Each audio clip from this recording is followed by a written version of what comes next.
Hey gang, this week's episode is brought to you by our pals at NordVPN, celebrating a birthday this month. Hey, get a free gift and a free month when you order a 2-year plan at nordvpn.com/goodseats and use the promo code GOODSEATS. Yes, that's nordvpn.com/goodseats, promo code GOODSEATS for your free month and free gift when you order a 2-year plan. Now, here's our show. Yeah, Mark, good evening to you. Perhaps people are just looking for some good news right now, or they are looking for a final chapter in a story that has been going on in Seattle for now 15 plus years. But this is something that potentially would make financial sense for the city of Seattle. I've been saving this t-shirt for a really long time. Seattle's mayor has publicly discussed bringing back the Sonics, and now she's openly talking about her conversations to do it. I think it was a very positive conversation. Durkin told King 5 she spoke with NBA Commissioner Adam Silver just before Christmas. It is news that prompted a national reaction from ESPN to the Washington Post, USA Today, and beyond. A story about a city trying to right a wrong since the Sonics skipped town after a civic kerfuffle in 2008. Silver has only said that the league has dusted off its expansion discussion and that no formal process is planned. But it is a departure from a previous hard line and shows the league's owners hemorrhaging money during the pandemic are not concerned about the league being a second or third tenant in Seattle's new billion-dollar Climate Pledge Arena. In fact, Seattle, the largest market without an NBA franchise, would join the likes of Denver, Los Angeles, New York, Chicago, and Toronto to host an NBA and NHL franchise in the same building. A double dip that would have some financial incentives for Seattle in the way of parking and other concessions based on the new arena deal with the Oakview Group. Durkin says she does not want to get ahead of Silver, but she does want Seattle to be in front. But it is very good news for the city of Seattle that they are thinking of an expansion team. Again, there is no formal process. Nothing has been announced by the National Basketball Association. It just does seem like the NBA has changed their course on expansion in the future. And all we have to do is look here in the past few years with what happened with the NHL and the Kraken. The National Hockey League had said they weren't interested in expansion. That changed very quickly. So we know the narrative with the NBA here in Seattle can change quickly as well. Live tonight at Climate Pledge Arena, I'm Chris Daniels, King 5 News. Welcome to Good Seats Still Available, a curious little podcast devoted to exploring what used to be in professional sports. Here's your host, Tim Hanlon. All right, let's get this proverbial show on the road, shall we? How are you, everybody? As announced, my name is Tim Hanlon. Thank you, Corey Coates, for your dulcet tones, as always, in the intro. We appreciate your finding Good Seats Still Available, our curious little podcast journey. Each week that is devoted to what used to be in professional sports. Yeah, that's our little niche. Around these parts, we obsess over and over again on various teams and leagues and professional events and stuff that have happened in the realm of sports. Usually in the United States, but as we've determined, not always exclusively. And it's been 2 years now since we last discussed perhaps one of the most downloaded and listened to episodes that we've done. It was around the Seattle Sonics, or the Seattle SuperSonics, if you'd like to be more formal about it. The official name, basketball, NBA, yes, the team that left the Pacific Northwest hamlet, it's hardly a hamlet, of Seattle in 2008. With our old pals Jason Reed and Adam Brown, they the producers and documentarian filmmakers of Sonics Gate. And if you haven't seen that film in all its 2-hour plus glory, highly encourage you to view it, because our guest this week, Jon Finkel, great sports writer, Yahoo Sports and GQ, tons of Men's Health, tons of other places, has a new book out that is a revisit of the Seattle Sonics story. It's not as focused on sort of the drama and the turmoil of the ugly and messy departure, which we got into in our previous episode with Jason and Adam. It's by the way, it's episode number 106 if you're searching it up or you want to download it and listen to that one as preparation or perhaps afterwards from this episode. But yeah, the whole story of the sordid story of going to Oklahoma City and who the various evildoers in that story might have been. Was it Clay Bennett of the Oklahoma City ownership group? Was it David Stern, the NBA commissioner at the time, who was perhaps in cahoots? Was it Howard Schultz, either by design or by naivete or some combination of the two? The debate kind of still rages about sort of why and how and who's to blame for the Sonics' departure in 2008. But Jon Finkel is here to talk about his new book. It's called Hoops Heist: Seattle, the Sonics and How a Stolen Team's Legacy Gave Rise to the NBA's Secret Empire. It's a very interesting read, and it's put together kind of in a two-part fashion. First is basically a well-chronicled history of the team. Yeah, it gets in obviously to the departure, of course, but it gets into literally the origins of the team way back in 1967, back when Seattle didn't have any professional sports franchise. This was even 2 years prior to the one-year madcap adventure of the Seattle Pilots, another topic that we've discussed at length on a couple of other episodes. But no, 1967, the Seattle SuperSonics, the NBA was taking a chance on the Pacific Northwest and Seattle in particular. Lenny Wilkins and the story of Slick Watts and downtown Freddie Brown, Jack Sikma, and then, in the 90s, people like Gary Payton and Sean Kemp and Ray Allen and the single season of Kevin Durant. I mean, there's a lot of stuff, a lot of history of this team. And John goes into that, which is a great primer for the second part of the book, which is uniquely an underlying,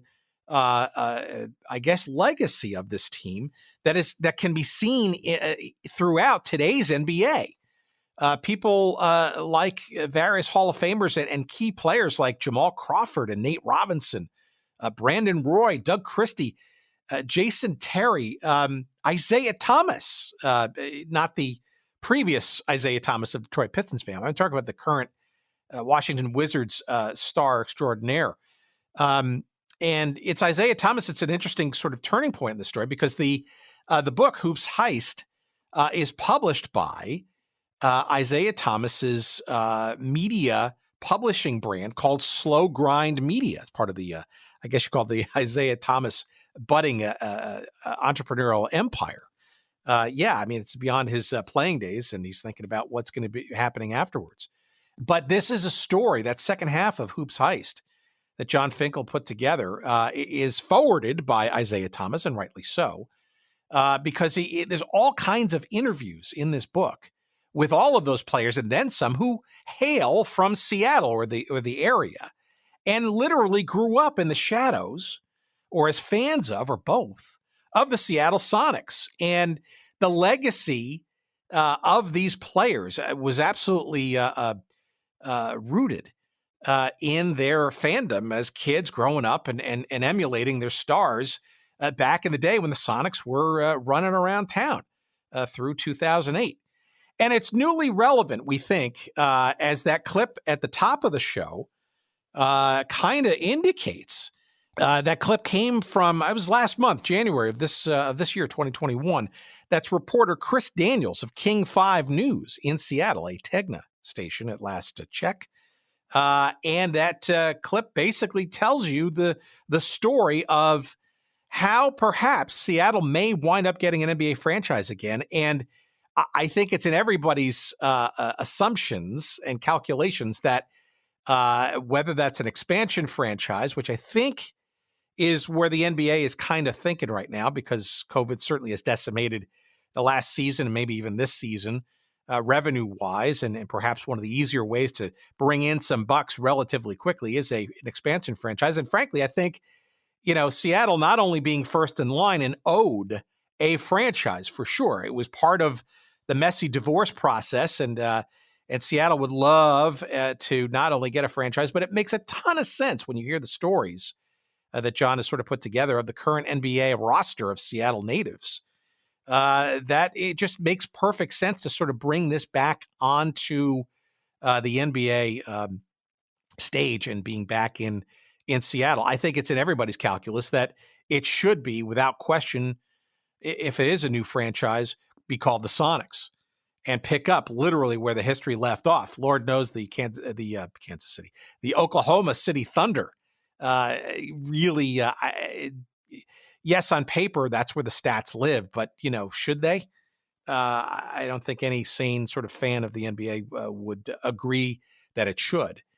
But and I think, frankly, most Seattle fans would prefer not to have a relocated franchise for that matter, right? Because they don't want to necessarily do to that city what Oklahoma City wound up doing to their beloved Sonics franchise the first time. But let's put it this way. It's on the table. It is newly chatted about and seemingly now in the realm of possibility in today's day and age. And the arrival of the Seattle Kraken, we think this fall is when they're supposed to debut in the NHL, and the complete refurbishment from right down to the studs of what used to be known as Key Arena. It now essentially is, potentially another aspect of this story where bringing in an NBA franchise into that location makes perhaps a ton of sense. So we're going to get into this conversation, this sort of reheat of our discussion about the Seattle Sonics, the Seattle SuperSonics, however you want to remember them. A little bit about the history, certainly the legacy as it lives on now in the NBA, and some prognostication perhaps of hopefully in Seattle's case the return of the Sonics, or at least an NBA franchise. We get into all that stuff. It's a great opportunity to do that with our conversation with Jon coming up in a moment's time. It's fun times. Let's hope that this indeed occurs. And let's get going into that conversation in a moment. Let's remember, though, the Sonics and Seattle proper, shall we, with our sponsor this week, oldschoolshirts.com. Promo code GOODSEATS for 10% off all of your purchases when you go there early and often and buy.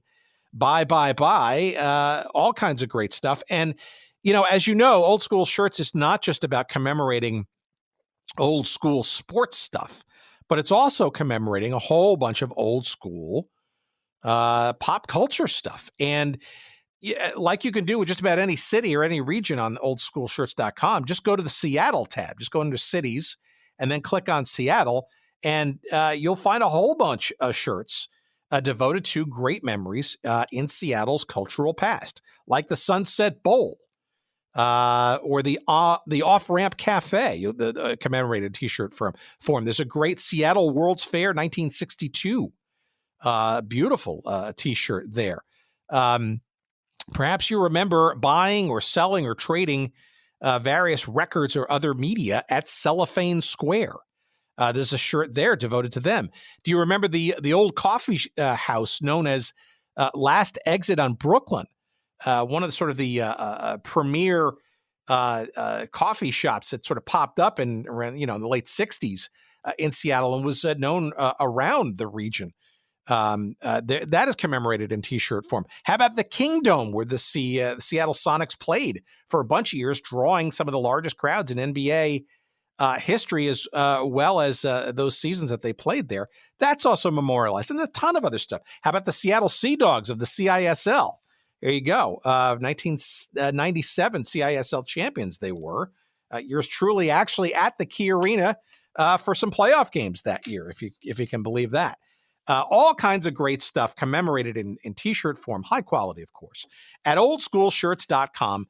Remember, don't forget to use that promo code GOODSEATS and get 10% off all of your purchases for all the stuff that you find from all those great Seattle memories, any of the other cities that are commemorated there, or sports teams, whatever. A whole treasure trove awaiting for you there at oldschoolshirts.com. Thank you to P.F. Wilson and his friends and for the sponsorship of the show, of course. And thank you for continuing to listen. Here we go. Here's our conversation with our pal, Jon Finkel.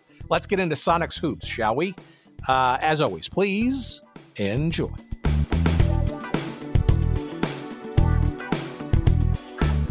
I'm curious as to how you sort of professionally came into this Sonics story. You're not a Seattle guy by any stretch, I don't think. No. I grew up in Boston, and then like I said, high school in Virginia, in New Jersey, then college in Virginia, and then I moved out to LA. So no, I'd never spent any time in the PNW, the Pacific Northwest, as they call it. And professionally, I came about it through work. I was doing a column, kind of like a George Plimpton-esque column for Yahoo Sports' the post game. It was their kind of answer to Grantland for a while. And I used to just basically try to do different things. I'd take on tasks. I was a bull rider. I was a pit boss. I did all that kind of stuff. And one of the things was trying to dunk and learn how to do that. And I actually contacted Nate Robinson for that story. And we got along about, his jumping workout, it was like a mini just kind of feature on him and his vertical leap and his history of dunking and things like that. And we got along really well. So after that story ran, we just kind of stayed in touch, as I'm sure kind of happens with some stories. You just click with certain dudes. And it happened to be that year, I believe it was 2012, when there was like a brief 3-week period of time where he kind of took over playoff basketball when he was with the Bulls. He beat the old the first version of the Brooklyn Nets. Then the next round, he had like that double overtime game and beat LeBron a few different games. And he was player of the week. It was awesome. And so I contacted him after that and said, have you thought of doing a book? His story's an unbelievable story, not only his height, but also where he came from. And he was Mr. Basketball and Mr. Football, in Washington as a 5'8", high school player.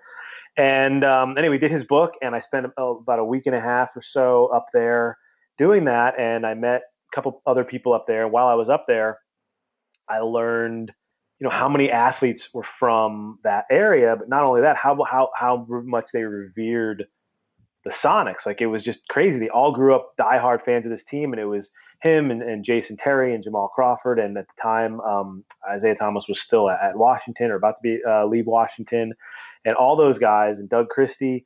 And so that just kind of was in my head. And then I met a guy who was doing a short documentary series on Nate, this guy, TJ Regan, who's a producer and now partnered with Isaiah Thomas on his Slow Grind Media.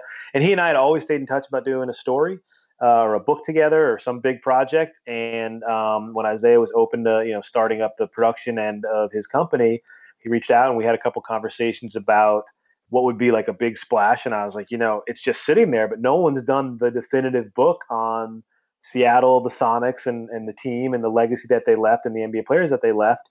And that's kind of the quick version of how it came about. So this is your angle for this is less sort of about sort of the intricacies and the legal battles and the who's to blame and all that kind of stuff. And we got into that and this is a whole bunch of that's still argued about still to this day. And if a franchise winds up coming back to Seattle, which we'll get to maybe near the end of our chat, because I'd love to hear your opinions about you think its viability. But this almost feels to me like you sort of got sucked in, I guess, to the basketball meets Seattle kind of, shall we call it, love affair, frankly. Because I actually have lived in Seattle. I worked in a startup for a couple of years, a Paul Allen company at the time, by the way, when he was when he owned the Trailblazers. And this was also during the time when the Sonics and the Bulls were going at it for the NBA championship. So, but it was unquestionably, and I'm an East Coast guy, but you could feel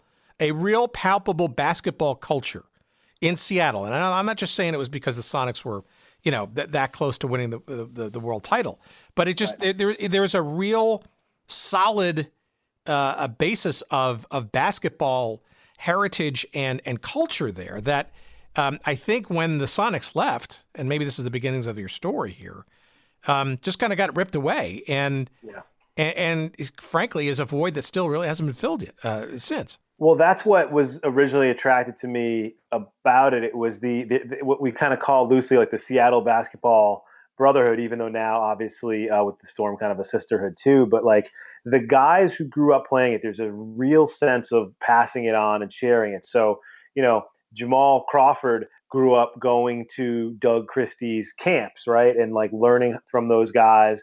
he went to all the all the games, the Sonics games, and it was really weird for like you can draw a direct through line from Xavier McDaniel used to do these things where if these kids got good grades through their church, they would get picked up by a player and taken to a game, and one of those players happened to be Doug Christie, and then Doug Christie starts a camp, and at his camp, guys like Jason Terry and Jamal Crawford are going to his camp, and Brandon Roy are going there, and then those guys go out and make the NBA, come back, and then Isaiah Thomas and Nate are coming back and going to their camps, and so it became this kind of self-fulfilling prophecy of like the players who come there are expected to give back to the community, or from there expected to give back to the community, and they do, and they love to do it, and they're all connected through basketball and through the Sonics. And then when the team left, it's like there's no actual Sonics team, but all the players from the guys I just mentioned are sort of the de facto pro team in the town right now, in the city. If Jamal Crawford has a camp, that Isaiah is going to be there, Nate's going to be there, and Doug Christie, whoever's in town is going to be there, or Gary Payton might fly in to go to it. These guys have each other's back, and for me, that was just such a cool angle. The last part of the tagline of the book is kind of gave rise to how a stolen team's legacy gave rise to the NBA's secret empire, and that wasn't just kind of some kind of trumped up line that we came up with to try to hook people into the book. It's true. People have no idea how many players are actually from that area, impact players, and then what they're doing to give back. So that brotherhood that they have there, and then obviously the Storm doing awesome helps as well. But man, it's really cool to see, and to a man, from Doug Christie all the way to Kevin Durant, who had his 1 year there, interviewing all of them, they all say the same thing, having played on collectively almost every team in the NBA. The phrase that they kept saying over and over, which is it's just different in Seattle. It's a different feel. Yeah, so not being a native yourself, right? So as objective, I guess, as you can be, right? Because that's probably the best from a story perspective. What's your interpretation of Seattle, the city, the region, and the basketball overlay to it? Because you're coming into this after the team has left, and I was there during the heyday. One of the heydays in the '90s.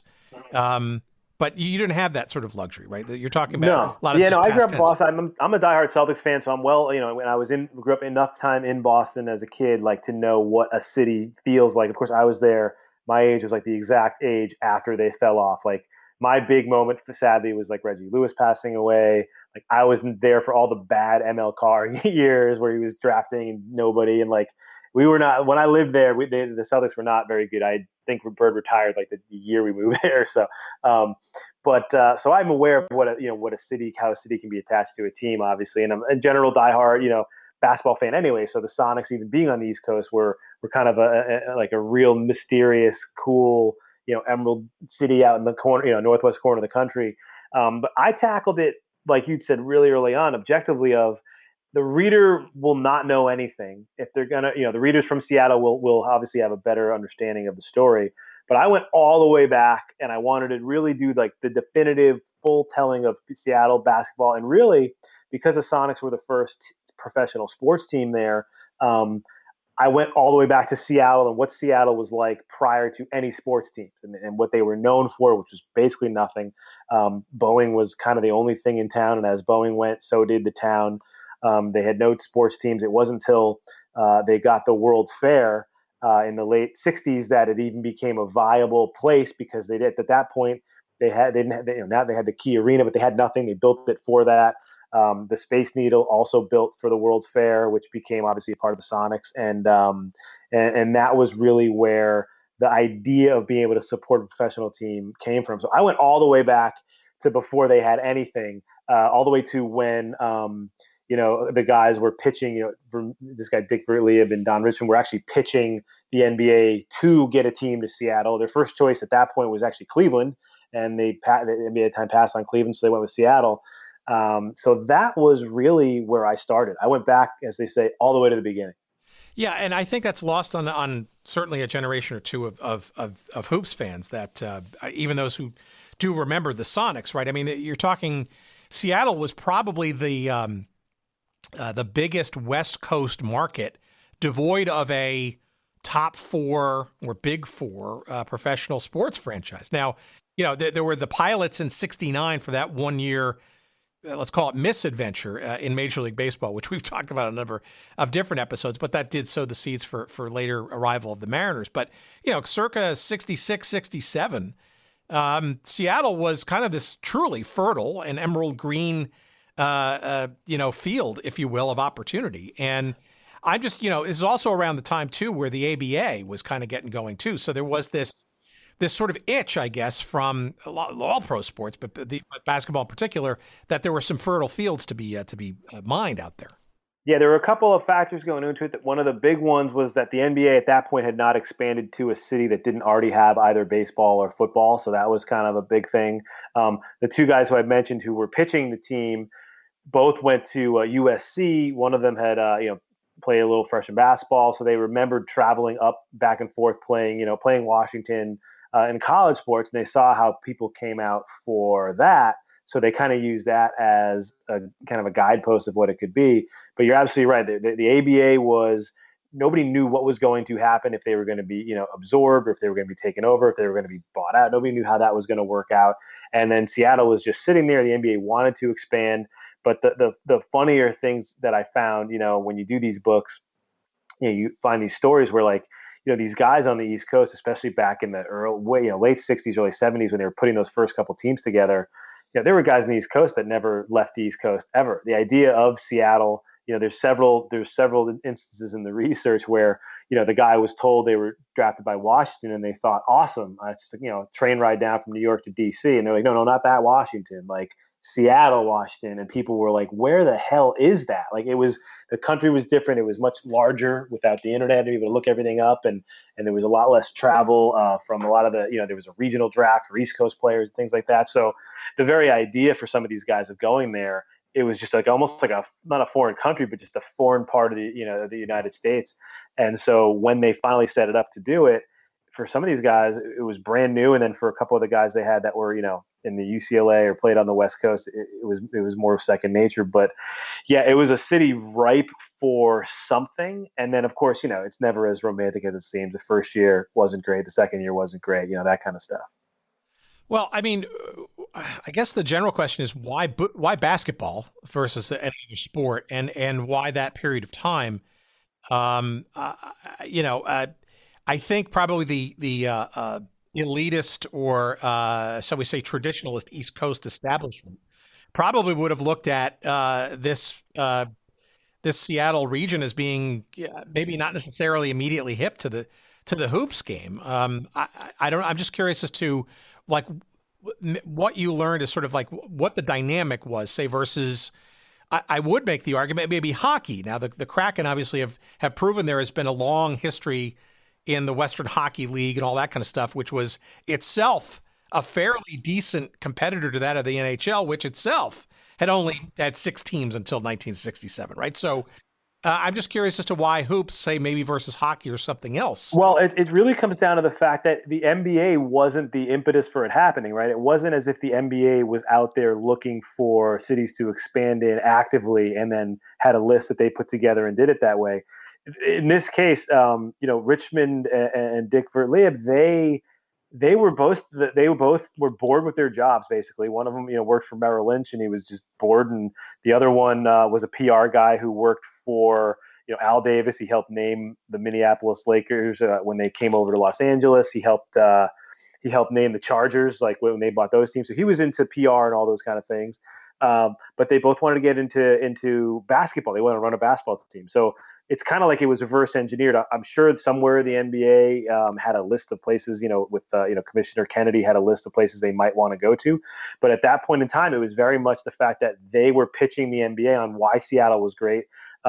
They did months and months and months of research, trips to all these different cities. And like I said, their research pointed out Cleveland to be the best for a variety of reasons: the demographics, the growing income in the city, the families, the infrastructure in the city to be able to handle a team, all that kind of stuff. And then they that fell through. So then they went with Seattle, and after years of pitching, they sold their case. They found their money man, and for $3.5 million, they were awarded a franchise basically. So the reason Seattle is because those two guys wanted a team and they pitched the NBA. I don't know when it would have happened. At some point, you'd think the NBA would have actively looked to have a team in Seattle, but in this particular case, it was because the two guys heading up the dream of running their own NBA team chose Seattle. And you're mentioning sort of a rocky start, right? Well, both on the court, but how were they at least received by the fans, being the first major pro team to come to this area? Yeah, not great originally, as you'd expect from most expansion teams. It's not like they sold out. It was 3, 4, 5,000 a night. People had to get used to it. The team wasn't good. They didn't have any, hometown stars. Their best player was probably Walt Hazard, who was a big UCLA star, and they picked up in the expansion draft. And so, Al Bianchi was their coach, a guy none of them had heard of from, Syracuse and the East Coast. But they rolled out a red carpet. They had some big names come in there, but it really, it wasn't for a few years until, really a little bit after Bill Russell, which we can get into, but they were okay. They flirted with 500, a little underneath a few years. I remember the big joke about that first year was that the entire roster didn't add up to Wilt Chamberlain's salary, right? So they were truly just a scrap team put together from other parts of other teams in an expansion draft. Well, and Lenny Wilkins was certainly an interesting revelation from the get-go, right? And then you had, Bill Russell coming in as coach in the early, almost a couple of years into the 70s. They really did, though, kind of become quite the sensation and really kind of made their mark in the mid 70s. I also think too, this is a time when, the NBA and national television, well, the NBA had always enjoyed a pretty decent coverage on national telecasts. But as you sort of hinted at, a lot of the, classic franchises, right, were East Coast and Midwestern based, right? So when you start introducing more teams onto the West Coast, in particular Seattle, you're talking about, and then the entry of Portland too, West Coast start times that don't neatly favor. And look, I think this is even around the time when, say, CBS in the 70s had these games, right? And they were, that finals games were actually tape delayed at 11:30 at night on the East Coast, even if that was, not even live on the West Coast. So I got to think that they're being somewhat out of the, shall we say, media time zone mainstream might have not helped their case. Yeah, for sure, and that was why what they did was Sam Schulman became the face of the franchise from an ownership perspective, and he was a big time Hollywood guy, so he understood making a splash. And after the first couple of years, a couple of coaches not really succeeding, he had his eyes set for years on Bill Russell, and obviously Bill Russell, legendary Celtics coach and player towards the end. Won a championship, basically left Boston for a variety of social reasons. He had enough of being there. His body was breaking down and all that. And he took a few years off and did, commentary. And then Sam Schulman just kept calling him. And Schulman's biggest fear was that Russell would eventually coach with someone else. And everybody knew that Russell at some point was going to get back into coaching. Just nobody knew where. A couple times Russell hinted at being offered jobs, but they were jobs his friends already had. So like Casey Jones was coaching somewhere, he wasn't going to replace him and that kind of stuff. And so he finally got basically a godfather off from Schulman, in the sense that Schulman was basically like, what do I have to do to get you into this job, like a used car salesman? And I guess the anecdote is that Bill Russell kind of threw out like a salary he never thought Schulman would take, and a bunch of demands he never thought Schulman would meet. Private his own luxury car in every city, a salary $500,000 a year that no one had as a coach yet. And he just said, fine, we want, he wanted to make a splash with Bill Russell. And it did that. I mean, he was the biggest star in basketball, now coaching the Sonics. And, he was basically a 500 coach. He had one, made the playoffs, but it was, barely made the playoffs. He had a very love-hate relationship, mostly hate with his players. It was an interesting thing to learn, having grown up in Boston, and especially now with the revered figure that Russell is, rightly so, for a variety of basketball and and social reasons. But for the time when he coached, man, his players did not like him. He was a tough guy, kind of a jerk at times, frankly. And all the guys interviewed, when you dig through the archives, basically said so. He was kind of like abrasive and had a huge ego and didn't like when some of the younger guys got the publicity they got. But you're right. Once he left, then his cousin took over for a brief amount of time. And then that was the next year, 1978, when Lenny Wilkens took over as a coach. and they went like, I can't remember the exact numbers now, but 21 straight wins or whatever it was, and went all the way to the finals and lost to the Bullets. And the next year, 79, they broke through and won. Well, as you're doing this story and as you're sort of listening to the memories, I guess, of the players today, current generation, that were influenced by this team, are there names that sort of more regularly pop up, either players, coaches, or just other figures related to their memories that influence them? Maybe? Well, my favorite player that I came across, and this happens every time you kind of write a book like this, where I always kind of switch and sometimes call them characters, because they become characters even though they were real people with real quotes, and even though I interviewed them and all that. But my favorite sort of character in the book, by far, is Slick Watts, right? If people who are listening don't know, Slick Watts was didn't get drafted, needed a favor to get to camp for Bill Russell for that. It was Russell's rookie year. Shows up, is basically told no rookies, nobody undrafted is making the team. He ends up making the team. Is told he's never going to play. Finally starts to play, becomes like the most popular man in Seattle, easily like the toast of the town for about 2 or 3 years. He had a bubbly personality, always smiling. He was like the first guy in the NBA to wear a headband, shaved head. That was where the slick came from. He used to have this great story where if he was shooting to the left, he would cock the headband to the right. And if he was shooting to the right, missing a little bit, he would cock it to the left to even out his shot. And the coolest thing about this is Slick Watts, after he retired, became a basketball coach and gym teacher at like a local school. And one of the guys who went to his school and he worked with all the time turned out to be Jason Terry. Jason Terry, because Slick was like his idol growing up, and then he got to go, be in school with him as his teacher. He's like walked in and was like, "Oh my God, that's Slick Watts." He started wearing a headband. So the reason Jason Terry wears a headband is because of Slick Watts. And then even make it a cooler through line is Jason Terry was obviously an incredible basketball player, and his younger brother played with a guy who we all now know, Isaiah Thomas.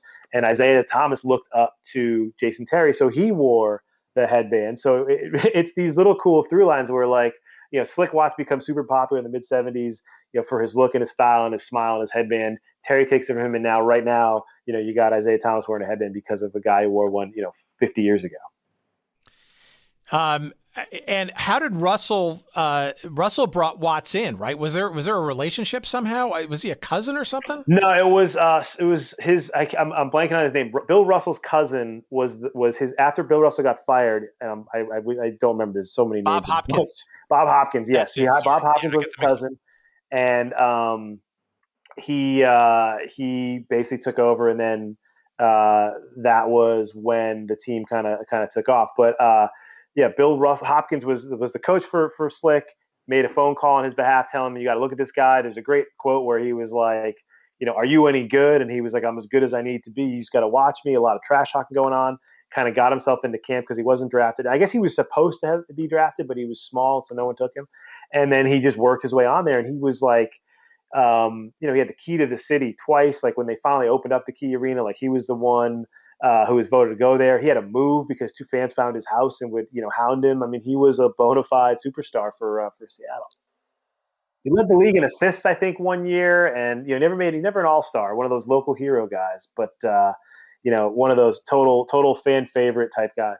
Well, and ironically, Hopkins wound up replacing Bill Russell when he left, and for a brief span of time before Lenny Wilkins then came back to be coach. Yeah, that was one of those moves where you try to replace like good, bad cop with good cop, and he was too good of a cop, and the team just ran all over him. And then literally, as soon as they replaced Lenny Wilkins, he just won and won and won.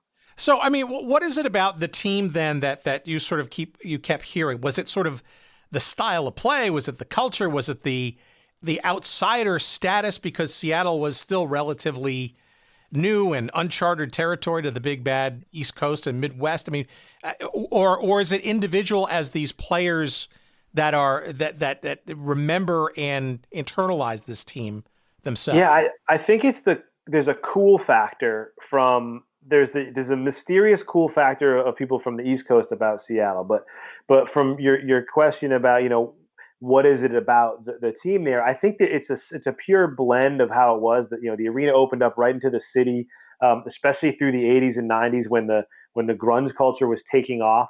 Sean Kemp became like a favorite of the Pearl Jam. They hung out these guys. People saw, they used all the local musician songs at the games.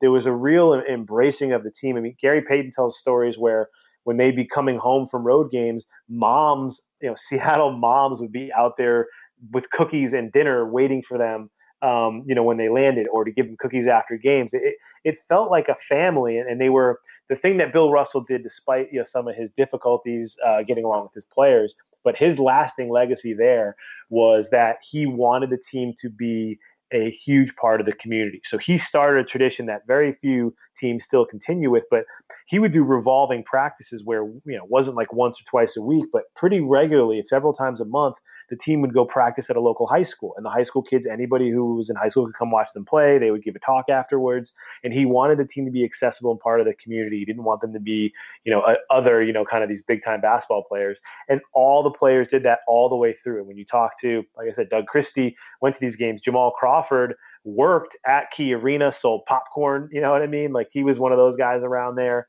And the camps that they had, Gary Payton tells a great story of, like, he kind of, as Gary Payton would do when I talked to him, took a dig at Michael Jordan. But he was like, if you went to a Michael Jordan camp in Chicago, after the end of maybe a Thursday to Sunday camp, MJ might show up 3:00 on Sunday, talk for 15 minutes, play horse with a kid, and see you later. If you went to a Gary Payton camp Thursday to Sunday, I was there before the camp opened, and I was there after it closed, being there, talking to anybody. I was giving out my phone number to everybody. If you had a high school game coming up, I would show up. And all those guys did that. So, Isaiah Thomas tells stories where he'd come to a game and Jamal Crawford and Gary Payton and Nate Robinson would be in the stands because they were at a camp with him and they heard about him. And it was that kind of stuff just doesn't happen in other cities. Yeah, you're also hinting at I think, one of the other unique factors of this team, and that's the arena that they largely played in. Now, there was a span there from 78 to 85 when they were in the Kingdome and led the league in just gigantic crowds. Now, I can't imagine, having been in the Kingdome for a couple of baseball games in my past back in the day, I can't imagine how great a sightline some of the cheap seats were for those games. But in terms of being in an event and being, a large crowd and all that kind of stuff. But the Key Arena, right, very central, I think, to the story, because having lived there in Seattle in the late 90s, for a few of the Sonics kind of almost halcyon years, little indoor soccer, if I remember correctly, the Seattle Sea Dogs, if anybody remembers those.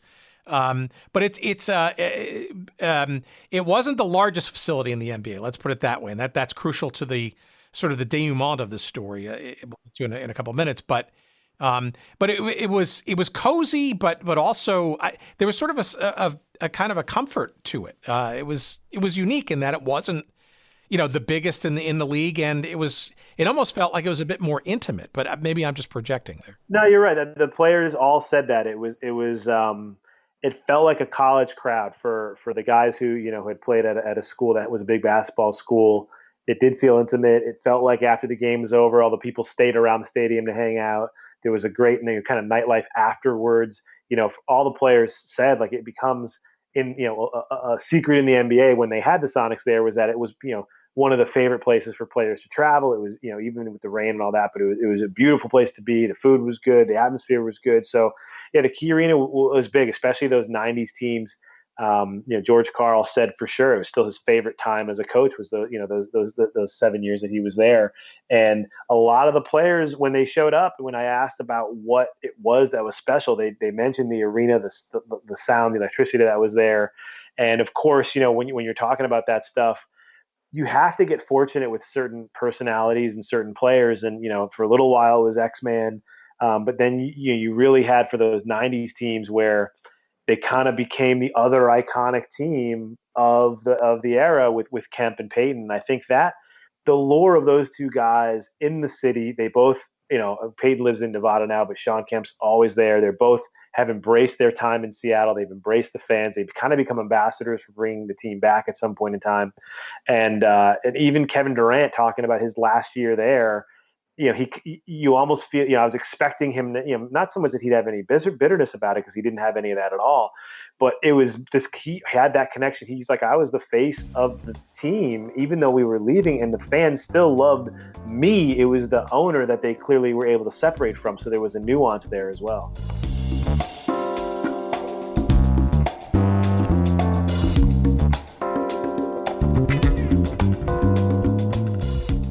All right, what's this? NordVPN. Welcome back, NordVPN, and happy birthday to you while we're at it. It is absolutely essential these days as you're traveling, whether it's down the street, down the road, or maybe even across the globe, if and when that occurs again. Wherever you're traveling and you have laptop or mobile device in hand, it is absolutely crucial that you have the protection that a virtual private network affords you, so that you can ensure that when you're logging in and checking your email or whatever at a Starbucks or in a hotel lobby or hell, your friend's house or wherever, that your data is not stolen or compromised. And it is easy to do these days.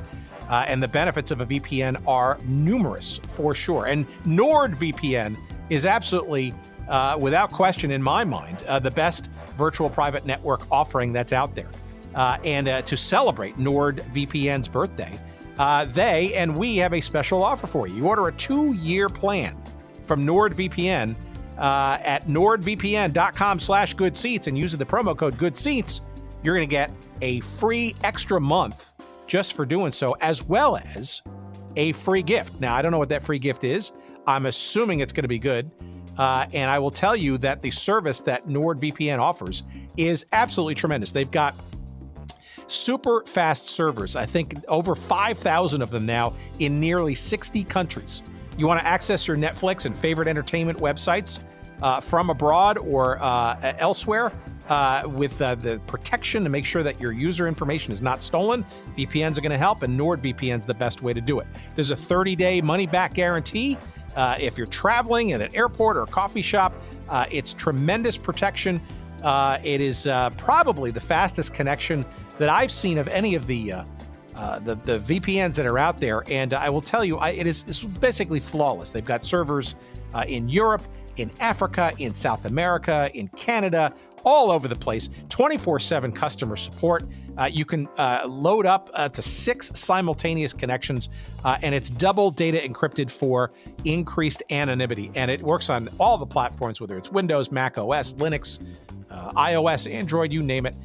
It's got just about everything you would ever want and then some in the realm of a virtual private network. That's NordVPN. And again, make sure you use our promo code when you go to nordvpn.com/goodseats and use the promo code GOODSEATS, and you will get, for their birthday greetings, a free month of service when you order a 2-year plan and a free birthday gift. Again, nordvpn.com/goodseats, promo code GOODSEATS. Thank you to NordVPN, and happiest and healthiest of birthdays to you. And now, back to our show.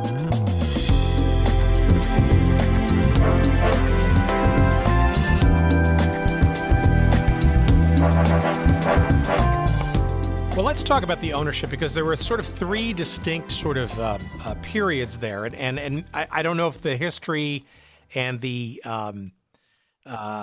passion and the through lines that you're mentioning sort of neatly stack up with these 3 sort of eras. But, Shulman was the guy who brought the team to town and was there behind and in front of the scenes until the early 80s, right? So, kind of birthed this thing, helped bring him into being, and even got them to, to the title in 79, right? So kind of like, if anybody kind of sort of saw it from beginning to, the zenith, right? Shulman was clearly the guy. But then there's this Barry Ackerley guy, sort of a local media magnate from 83 to 2001. And then there's the Howard Schultz situation, which obviously leads to ultimately to the departure.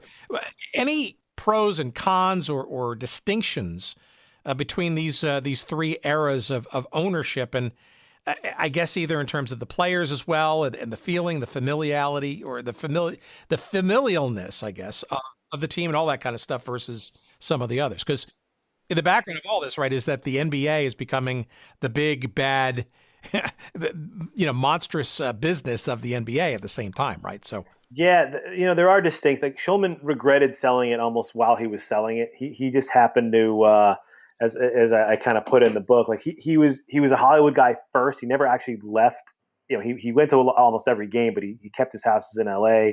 He had invested in a couple different movies that he thought, Ferris Bueller, and he thought it was his time to really shine in Hollywood, and that was why he ended up selling it. He didn't think he could, manage both of those things. So that's when he sold it to Ackerley, who didn't do terribly, but it just, he really he didn't treat some of the hometown guys right. There was that big, issue with Xavier McDaniel and later on, I'm sorry, Sean Kemp later on. And so with contracts and things like that, but they were the stewards of those teams in the 90s, and they kind of handled some of that poorly. But yeah, the when it moved past all of that and you got to the finale there of Howard Schultz, and then obviously selling it and all that. I mean, that when you come into it as I can be dispassionate and completely objective, and there's really no other way to look at it than he was absolutely selling the team to someone who he knew was going to move the team. There's no other way to look at it. I think it's a case closed. No matter what he said, no matter what he did, every single thing that was pointing to it was that the team was going to be in Oklahoma City, and he knew it. And he had plenty of options and offers, and other people made bids to him, and he kept pretending as if he was giving it to somebody who he knew was going to steward it and keep it in Seattle, when there was zero chance that was ever going to happen. Well, but given all the stories that you're hearing from these players that kind of got you onto the story in the first place, I mean, I'm trying to get a sense of truly how deep the passion and commitment was to this team that would even lead to this kind of situation. Yeah, it's becoming big business. Yeah, there is this not so insignificant issue, especially as the years pile on and things like luxury suites and revenue streams and all that kind of stuff matter more. And a key arena, by contrast, its cozy charm loses a lot of viability, I guess. Yeah, they wanted to do, so the things that put holes in that from the perspective of people who are, not that there's defending having the team leave or whatever, but from the theory that it was a business reason, a couple of those is, at one point Schultz said, we could sell every single seat in the Key Arena and still lose money. That was like his famous quote, and that's why he did his best and all these kind of things. Meanwhile, every player who played for him said he was the worst owner ever. I'm sure you've heard the Gary Payton interviews, and he even told me that the guy ran it like he ran it was easy to say, like a coffee shop or like a regular business that didn't have an attachment, and they all say he was just the worst basically to deal with. Didn't really understand the connection the team had and wasn't doing that. And so when Clay Bennett bought the team, there was a best intentions clause that he had to do kind of due diligence to keep the team in the city, at least to kind of put a fake show on it. And of course, one of the things people talk about is the new arena, the idea for a new arena or renovating the arena. And he put together the single most unworkable, unfeasible plan ever, on purpose, so that the city would have to reject it. And then he could say, hey, I came up with a plan for an arena and you guys rejected it. That's why I'm leaving. That's one angle to it. The other angle is the basketball angle, which is what I actually spent most of my conversation with Kevin Durant about, which is, it's easy to look back and look at, all right, what was going to go on. But at one point in time, the Sonics had, Ray Allen in the very, very middle of his prime, really even beginning of his prime, Rashard Lewis, who was an all-star, and they just drafted Kevin Durant. That is an unguardable threesome moving towards where the NBA was headed in the late 2000s. Like that, there's no one by year 2 of Kevin Durant after winning Rookie of the Year. That team's a 55-60 win team. And Durant and Ray Allen, who I both spoke with, both had really deep regrets of what that could have been. What would have that looked like? Because you can't guard both of them at the same time out from the outside. Rashard Lewis was 6'11" and shot well. It might have been a push. There was no one really out west who was going to challenge them yet if they picked that up. So from a basketball perspective, they willingly just threw away that hand. And then obviously immediately, when the draft came out, they knew they were trading Ray Allen to the Celtics. So from a basketball perspective, they threw that away. They made it impossible to stay from an arena perspective. So the only thing you can point to is Clay Bennett was Mr. Oklahoma City anyway. So he bought the team with 100% idea to move it to Oklahoma City. There was no chance that was going to work. And so the second that Schultz decided that he was out, what should have happened was he should have sold it to somebody within Seattle dedicated to making it work there. But he did the opposite. Well, look, Seattle also, as we've learned with the original pilots and the long ugly road for the Mariners and the Kingdom and all that kind of stuff, has always been, at least around the 60s and 70s, reluctant to sort of follow through on, I guess, promised facilities. I mean, my understanding was that the pilots in '69, were only going to play in that minor league facility for a short period of time, but then the whole public nature of getting a multi-purpose stadium kind of done just kind of collapsed.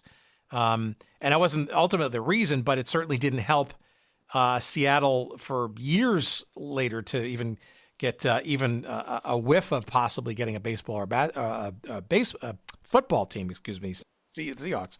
But I guess this feels to me like this whole ugly episode in the early aughts when Oklahoma City essentially wound up, if you will, stealing this team.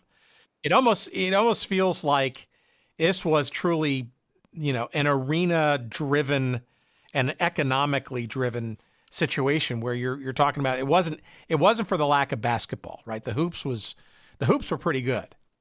Yeah, well, what's interesting is it all depends on what you're who you're advocating for, right? For the fans, they knew for years, as soon as the last 2 years of Schultz having the team, the rumors were, it was the most open rumor ever that he was trying to sell it, and that he was going to sell it likely to this guy Clay Bennett, right? So the minute that happened, the fans had one foot out the door as sort of a protest for him. So you can't really point to the attendance numbers of the last couple of years, but to the point that maybe the arena wouldn't have worked, or if it was an arena issue, maybe not. But there was no effort by Schultz to solve that particular problem on his own there. I mean, he had the money, he had the team.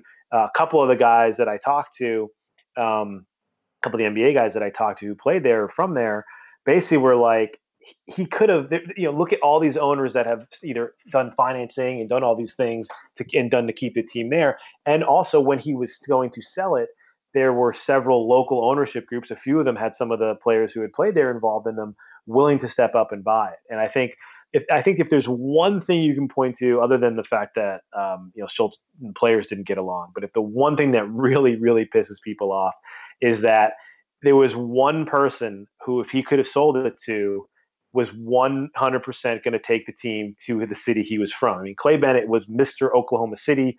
He brought the Hornets there after Katrina. He helped, the state fairs. He went to Oklahoma. His wife went to Oklahoma. His businesses were in Oklahoma. All his partners were in Oklahoma. There was just no circumstances where his lifelong dream of spending his whole life in one city was going to end up with the team in Seattle, especially because they had just built an arena that he helped finance. So that's what I think pisses people off the most, is that Schultz, fine, he had to sell it. If he couldn't make it work, that's fine. But he pretty much sold to the only guy who was dedicated to bring it somewhere else. So, we talked about this with Jason and Adam, and I guess it's a valid question. And I think I get a sense maybe where you would sort of look at it. But if there is a villain, or is it multiple villains in this story, right? Because certainly Schultz is definitely a candidate. Bennett certainly, in the manner in which he found and got and then ultimately took the team. But there's also the NBA, and in particular David Stern, kind of either looming in the background or the foreground, depending on the week or the month in the court trials. None of this happens if somewhere in the back room Stern says you're not moving a team out of Seattle. Right? I mean, we all know that. He was, at that point, he still had a pretty big stick. And if he felt strongly enough that it was a signature city, and, come hell or high water, whoever Schultz was going to sell that team to, the team was staying there, Bennett would not have bought the team, because Bennett, whether you rank the order of the villains, the one person who could have sort of done the backroom, the proverbial smoky backroom deal. Hey, here's what we're thinking. if Stern flat out made it known that, look, I'm gonna lean on enough owners that they're not going to approve this, it probably would not have happened. But unfortunately, and that's really where I think a lot of people felt like he let the city down, because he was maybe the only one who could have come out and stopped it. And I think he did the opposite. I may be remembering wrong. You may remember, but I think he said that, like, if it's not viable, some interview where, he understood that if it's not viable, they have to go, to a city that it was. And he was obviously all for the larger NBA and expansion. And to the point of the Seattle fans talking about, people that you interview and do some, reading about, they actually don't want a team to move there. They kind of take the high road of, like, we would never do to another city what happened to us. We want our own team, which is why they kept the Sonics and all that kind of stuff, logo with the team, and didn't bring it along. So, yeah, I think the ranking the villains, a case could be made that, like, Stern might have been Thanos in this regard, right? Like, at the end of the day, if he had snapped his fingers, he might have been able to keep the team there. Well, look, I also get it feels to me like that Stern was trying to do right by the league. And again, remember, you got to put this against the backdrop of the early 2000s and how the revenue streams were evolving, and television and cable and arena economics, right? And it feels to me like he kind of put his weight behind trying to get not only a renovation 3.0 for Key Arena, but also the idea of a brand new facility from scratch, with all the luxury suites and that kind of stuff.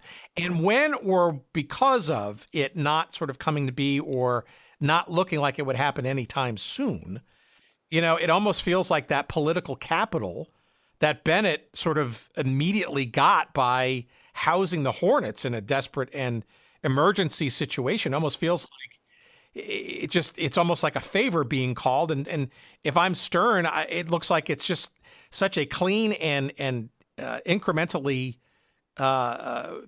upside deal, despite the fact that Oklahoma City ain't no Seattle when it comes to media market and pizzazz and allure, I guess, as a locale for travel.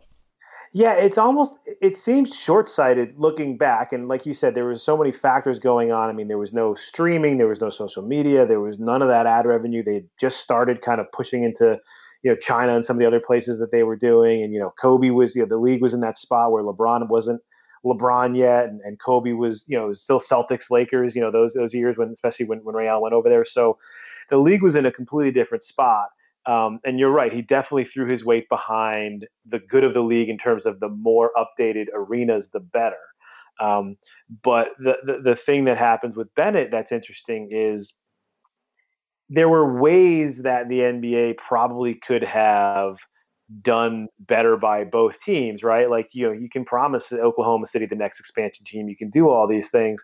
It was just the way it was done so openly. And I think that the thing that really bugs people the most when they look back on it, when I talk to them, is that, like, Bennett himself. So say Schultz is kind of just like a shill and wants to get out of it, and maybe he's just a total sap, and even if, he's not that dumb. He obviously can run all these companies and things, but even if, let's just say, he's so naive and believes Bennett's gonna, maybe he's brainwashed himself into believing that Bennett's gonna do best by keeping the team there, which I don't believe for one second. But even if that's the case, Bennett himself went out and said he was going to try to keep the team in Seattle, knowing he had no intention. So, to your point of, Stern calling in a favor, exactly. It was wide open that he was moving the team. So the fact that he even took press conferences and went out there and said that he was going to do his best job to bring the team, to keep the team in Seattle, I think it just feels like such an open lie to the people who care about the team. I think that the legacy of it is kind of what you said. Like, Stern maybe could have stopped it. Schultz sold the team to somebody who maybe shouldn't have. But at the end of the day, Clay Bennett's at the front and center saying, yeah, I'm going to keep the team here. Yeah. Oh, wait, no, it's not viable. See ya. Well, all right. It's been, just over a decade now since the team left for Oklahoma City. And it's an interesting time to have this conversation with you. And you having these interviews with these current players and how much this team meant to them growing up, and either as role models or just identity or just the sheer love and joy and, the sanctity of the sport of basketball in their own backyard. But now we're in a time where, and I'm not even talking about the pandemic issues, which is a whole nother sort of set of issues, but you've got this NHL franchise coming to town next year, I think it is. I don't know if the timeline's been pushed back. The largest NHL expansion franchise price tag ever. They've done a yeoman's-like job in terms of branding it and trying to kind of do it right, so to speak. And Mr. Lewicki and his team there seem to be methodical, serious, almost bending over backwards to find that sort of minor league heritage that preceded this team in hockey, to kind of sort of build or reestablish some of those ties. And I think, frankly, now it puts this question that I'm going to ask you, a softball for sure, more into the realm of possibility. And that is, when and if a new franchise, perhaps maybe with the old Sonics name and logo, comes back to Seattle. It seems almost like the table is, perhaps getting more set for at least a more serious consideration of this finally potentially happening. What do you think? I think it's absolutely going to happen. It'll definitely be the Sonics coming back. I think there's a ton of momentum. I know Adam Silver just had a conversation. I think the mayor of Seattle or some higher up figure in Seattle's political world of talking about being open to having one. The groundswell is there.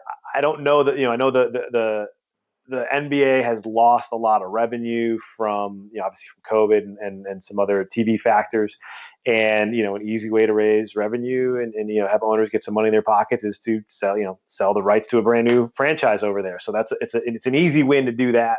I know I've heard, them and then Vegas coming in together. So two new teams. But I think it is, I'd say it's inevitable. I don't know when. I wouldn't be surprised if in the next, let's say, 3 years, it's announced that they're getting a new team, and maybe by the end of the decade they have a team to play, or hopefully sooner than that. I know guys like Isaiah, Thomas and Jamal Crawford are like hoping it happens in the next couple of years because they all want to play there.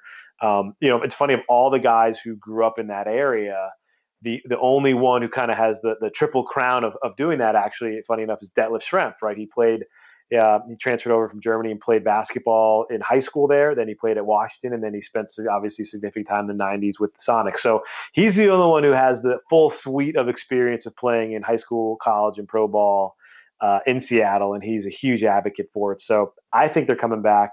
Again, I'm just guessing on the dates and times, but if somewhere in the next 2, 3, 4 years it was announced for sure, I wouldn't be surprised. Well, look, it's also very interesting, and again, the Kraken are slated. I don't know if this is still going to happen. I mean, I'm assuming the NHL is going to try their damnedest to make the fall the debut as originally scheduled for the Kraken.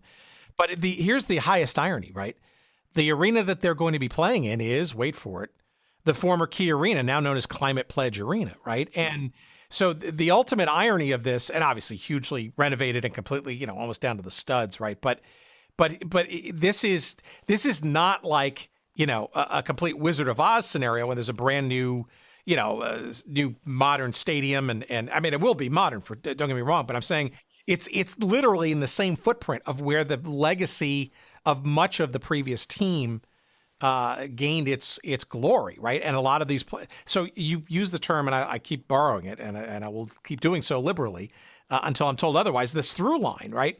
The actual stadium will have, I wouldn't call them ghosts, but it'll certainly have lots of probably positive vibes and spirits, because we're literally talking about the same, literally the same soil upon which this team got birthed in the late 60s. Perhaps. Yeah, and that's exactly right. I mean, the guys who you would talk about being advocates for it, guys like Doug Christie, they all went, Doug Christie, Jamal Crawford, Nate Robinson, they went to Rainier Beach High School right down the road, right? Like you've got these guys who still live there. That I think is the most impressive part of it. Jamal Crawford lives there, Nate Robinson lives there, Isaiah lives out, in Seattle, Tacoma. Like these guys are still around, and so when the team does come back, I hope that somehow, maybe, I don't know, I know ownership groups are really difficult, but they give some kind of, I don't know, like a board or something to all the NBA players who are from the area, kind of advise on getting them back into the community, because I just think it'll be great for the city. Well, that actually brings up the other sort of maybe parallel to this. I wonder if some of these players, as they, end their playing careers and look towards, either staying in basketball or other business pursuits and stuff. I mean, you're mentioning, some of these guys that you interviewed for this book. I mean, Jamal Crawford and Isaiah Thomas. I mean, there's all kinds of. There's definitely money there, right? If they're saving and doing their business deals and relationships and stuff. And you wonder if this sort of Seattle mafia, if you will, might have some genuine connection that either could be part of the ownership group, or at least maybe the ambassadors for an ownership group, to truly make a return to the NBA for Seattle authentic, heritaged. I'm reminded of the North American Soccer League back in the day, and three of the teams that now dominate the Pacific Northwest in Major League Soccer, all three of them borrowing, and then by extension, I guess sort of bringing into their own nest the histories of those previous teams into the current teams. Some of that might be a little artificial with a huge gap in between, but I guess my point is that there's an authenticity there of the current generation, right? It would be really, if you're picturing it would have to be a dream scenario, but if you're picturing, like you said with the Kraken, a well-run, well-thought-out announcement and scenario, you have to believe that when the day comes that they announce, the Sonics are coming back, that you've got Sean Kemp and Gary Payton, front and center talking about it. Perhaps George Karl is there. Then behind them, you've got all the players from Seattle who have been holding it down since they haven't had a team. Jamal and Isaiah and Doug Christie and Nate and all those guys wearing jerseys. Like, if they do it right, they will have all the, like you said, all the ambassadors they need to tie it all the way back to the beginning. I'm sure they could get guys like, X-Man there, and maybe, hopefully, some of those maybe guys from the 70s are still around and want to come in. But to me, there is a very slam dunk way to do this, and it involves all those guys. Well, and look, I'm sorry, from the broadcast perspective, it has to have Kevin Calabro. Yeah, exactly. Yeah, exactly. Have him there, do his old school announcement. Have Eddie Vedder do a concert. You and I, who are not going to be a part of this ownership group, could put together a hell of an introduction for the new team, right? So they should just do that. But look, I know this sounds like a little dreamy here, but this is in the realm of possibility. And again, COVID aside, and a return to some kind of normal, or at least evolved in-person game experience. You mentioned it before. I mean, Seattle is a gaping hole in the NBA's geography, which I think is even more important now media-wise than perhaps it was ever before. Look, we ever forget, right, that there was a time, right, where Seattle and Portland and, remember the Vancouver Grizzlies, right? There was a Northwest basketball like troika there that was kind of fun for those in the area, right? Because it was kind of like a true local rivalry. It was good. I think Vancouver was the outlier, mainly because the players had just no interest in playing there. That was the big problem there. Was it was just you had too many guys from the East Coast, LA, big cities who were just not interested in spending time in Vancouver, as nice as a city as it is. But yeah, for sure, especially in the 90s. The most recent times with those teams, when you remember the Drexler, Terry Porter teams, and then you had obviously the teams we've talked about with the Sonics. It was great. It was a part of the country that it felt like they had the kind of the four corners of the country. You felt like you had it locked down, and there were stars all over the place. You could have put an all-star team together of just those teams, and it would have been good. So. It seems like it's just too logical for it not to happen. There's too much money there. The city itself, there's, with all the tech and all the Fortune 500 companies there and all the influence they have there, it just makes too much sense to not have a team there soon. And I'd love to see it happen. All right, here's my last question. And again, this is two guys not from Seattle Yeah. One who visited for his work and one who lived there for a couple of years for his work. But look, it's my show, so what the hell? We asked this question of a lot of people about teams that either relocated or somehow went defunct or whatever. And I guess this may be a two-part question. Where should the name, the logo, the legacy, the history, the stats, and all that stuff of this Sonics existence live? And maybe where does it? I guess where does it and where should it? Now, I guess the NBA historians would say, well, of course, all the history and the stats belong to Oklahoma City because that's where the team went. But I don't think people in Seattle would even. I think logic should prevail. And when there is a team there back in Seattle, you sort of exact the Oklahoma City years, and that becomes the start of their franchise moving forward, wherever that franchise ends up. I think they did it with the Cleveland Browns, right? Like they just picked up the Browns stats with the all-time Brown stats, right? I think that's what I would do. It'd be silly not to. First of all, it is going to be the Seattle SuperSonics. That's going to be the name of the franchise there. If they didn't do that, I think it'd be sports malpractice. I think that was part of the deal, was that the team and the logo and the name and the colors and all that stays with the city. And so I think you keep it there. I think you break off 2009 to the future as like an alternate timeline for Oklahoma City, and then year one just tacks right back on after two. So there's, if you're looking at like Basketball Reference, it just goes, Seattle SuperSonics all the way up to 2008, and then starts again in 2025. Do you think the fans, and inclusive of the players and the generation or two that have come since the team and now, dominate the NBA today, do you think they can forgive? I mean, it's one thing to forget, but it's quite another thing to forgive. That's where I think what you and I just talked about matters. If Kemp and Peyton and Carl and Detlef and all those guys are front and center and on board, yeah. If somehow they announce this team and it's just some suit and those guys aren't included, then maybe not, right?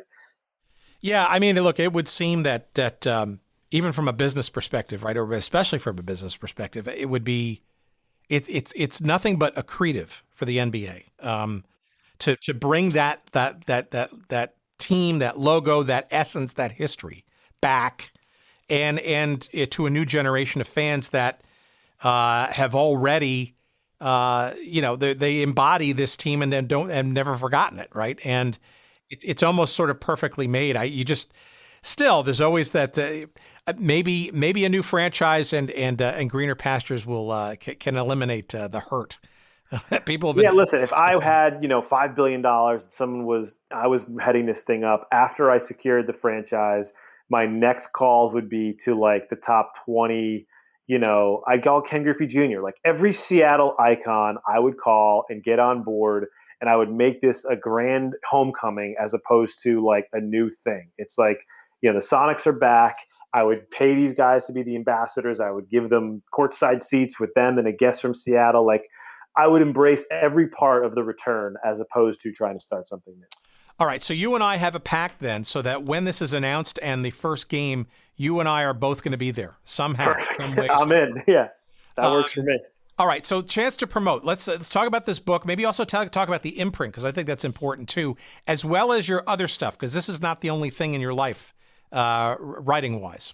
Yeah, no, the book's from Isaiah Thomas, who went to Washington, played with the Celtics and the Kings, and actually is playing for Team USA now in Puerto Rico for I think the Pan Am Games or whatever tournament that is.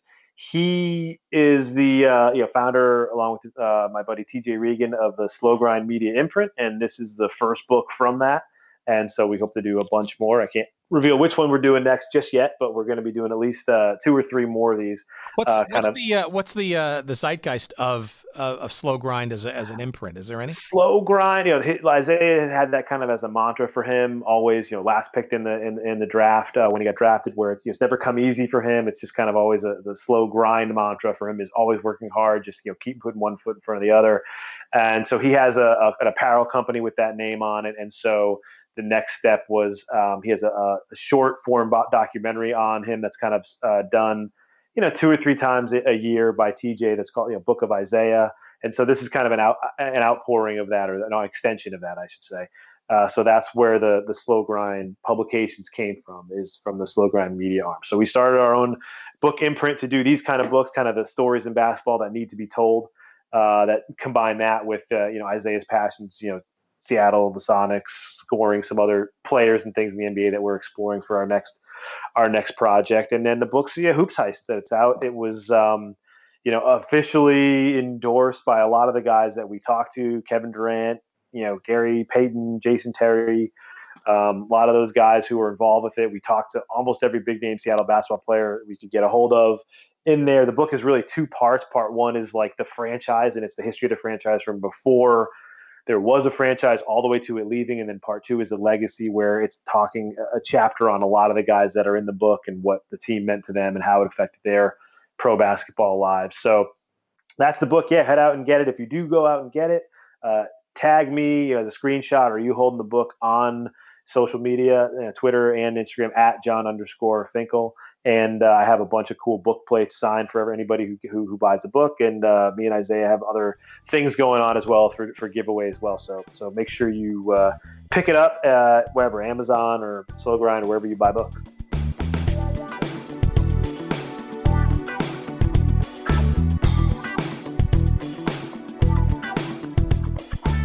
All right, Seattle Hoops fans, let's try to figure out ways to make this thing happen, shall we? I think it's way overdue. It's time for Seattle to come back, and all is forgiven. Let's get them back. The Sonics with the brand name, all the history.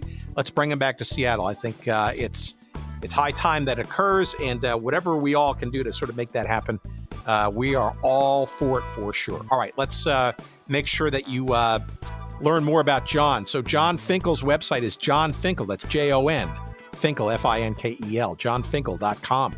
That's where you can find out about all of his books. He's got a great book on the life and times of Mean Joe Green. Obviously, Hoops Heist, some really great stuff there. Blogs and newsletters and all that kind of stuff, and other stuff to come.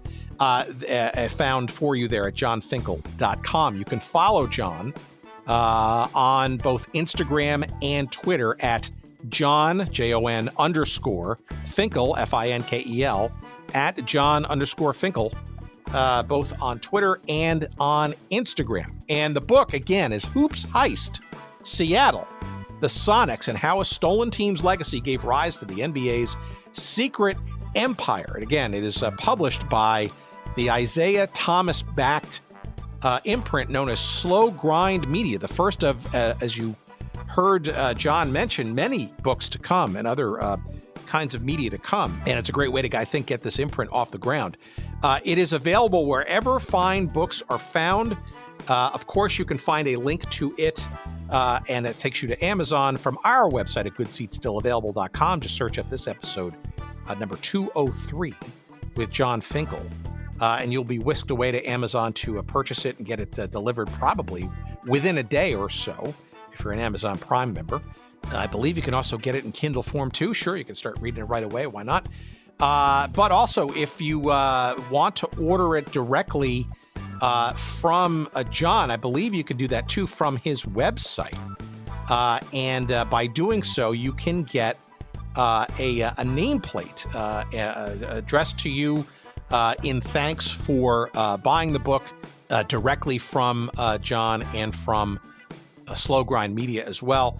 And if you have a problem, just email us or whatever. But whatever you do, get a copy of this book. It's a great history as well as a great underlying legacy, as told, frankly, through the various players in the NBA who found themselves coming from the Seattle area and were influenced heavily by the Sonics' presence.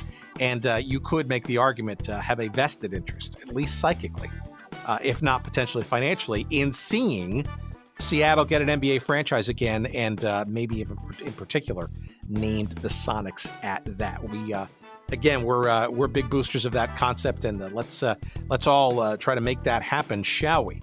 Let's see. If you want to follow us and all of our various escapades on this little show, our 200-plus episodes. All of them can be found, of course, for your streaming and downloading pleasure at goodseatsstillavailable.com. Of course, you can get the show wherever you get podcasts. It's generally available, whatever device or feed system that you use. Just be sure that not only that you subscribe, but if you can rate and review the show, especially on Amazon or Apple or Android or Google, whatever you're doing. We always love the 5-star reviews, and of course that helps the algorithms and the recommendation engines for others to find the show as well. We appreciate that extremely much. I guess if I could say that, that makes sense. And let's see, if you want to send us email, you can do that, of course. We're at hello@goodseatsstillavailable.com. Yes, we're on social as well.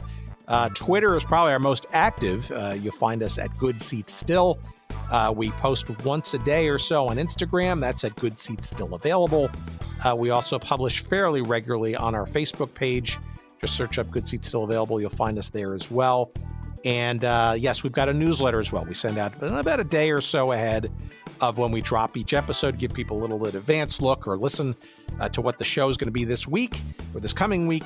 And just find the link for that to subscribe to that on our website as well. Once again, as always, our pal Dr. Jerry Payne putting all of our collective pieces together. Thank you, kind sir, he says, for twiddling the knobs and turning the dials this week.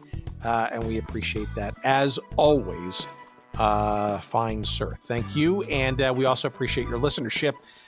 Stay safe, stay warm, stay healthy, stay sane.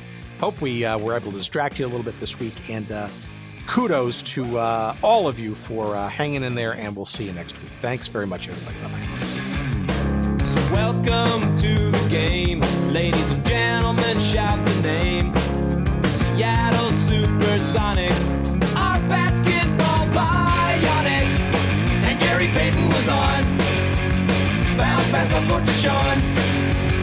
And the crowd sang along. SuperSonics, oh yeah. SuperSonics. Not just a regular team. Woo! Take the middle with it. Deep three over Shrimp. In the corner, Gary wide open. He delivers. Yes!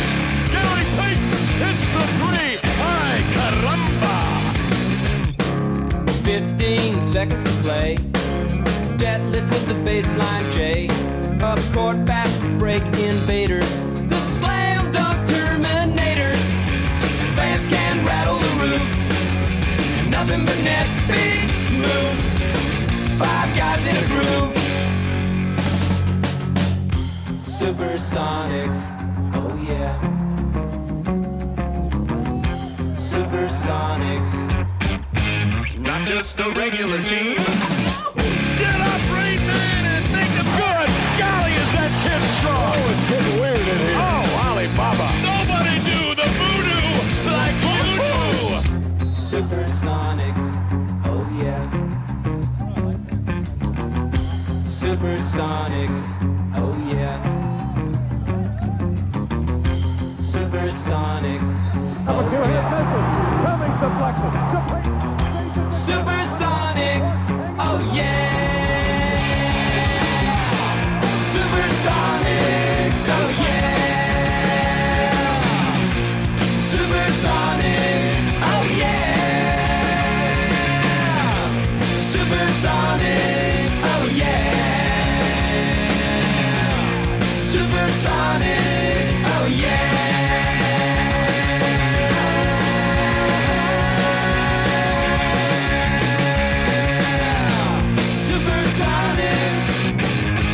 Not just a regular team, your Seattle SuperSonics.